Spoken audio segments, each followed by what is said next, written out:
విఘ్నేశ్వరుడు యొక్క పుట్టుక ఎలాగా? ఆయన పుట్టుక ఒక స్త్రీ గర్భవాసం చేసి జన్మించిన వాడు కాదు. అమ్మవారు ఆవిడ సుమంగళి, అందున నిత్య సుమంగళి, నిత్య యవ్వనంలో ఉండేటటువంటి తల్లి.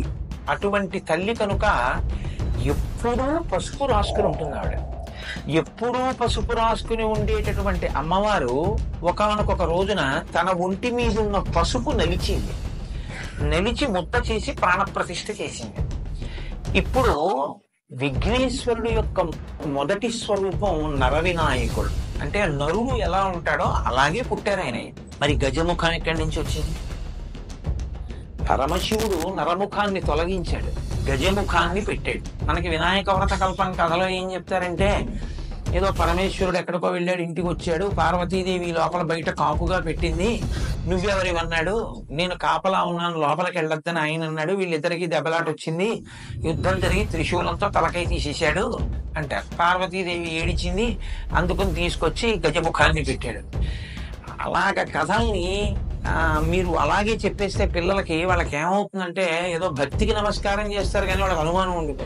సమస్త విద్యలకు ఆలవాలం పరమశివుడని చెప్పి తన ఇంటి ముందు తన భార్య ఒంటి మీద ఉన్న పసుపు తీసి ముద్ద చేసి ప్రాణప్రతిష్ఠ చేసి సృజించిన స్వరూపం తన కుమారుడే ఎదురుగుండా ఉన్నవాడని తెలుసుకోలేనటువంటి వాడు పరమశివుడే.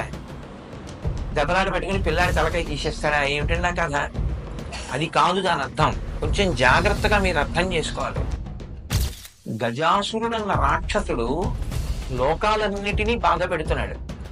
నువ్వు ఎలా చనిపోతావురా అంటే, నా ముఖం ఉన్నవాడు చంపితే నేను చచ్చిపోతాను. కాబట్టి ఇప్పుడు ఏనుగు ముఖంతో పిల్లవాడు రావాలి. కాబట్టి పరమశివుడు ఏమనుకున్నాడంటే, అమ్మవారి ఒంటి మీద ఉన్న పసుపుతో తయారు చేయబడిన వాడు కాబట్టి సాక్షాత్ శక్తి సంపన్నుడు. ఇటువంటి పిల్లవాడికి ఏనుగు ముఖం ఉంచితే గజాసుర సంహారం జరుగుతుంది.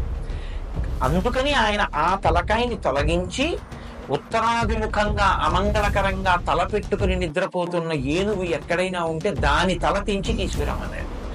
అప్పుడు ఆ తల ఈ పిల్లవాడికి పెట్టి ప్రాణప్రతిష్ఠ చేశారు. ఇప్పుడు ఏనుగు ముఖంతో ఉన్న పిల్లవాడు గజాసుర సంహారం చేశాడు. కాబట్టి మీరు నేను సంతోషంగా ఉండగలుగుతాం. ఆయన ఏనుగు ముఖం పెట్టుకున్నాడు అంటే మన కోసం తన తల తీయించుకుని ఏనుగు తలకాయని పెట్టుకున్నవాడు.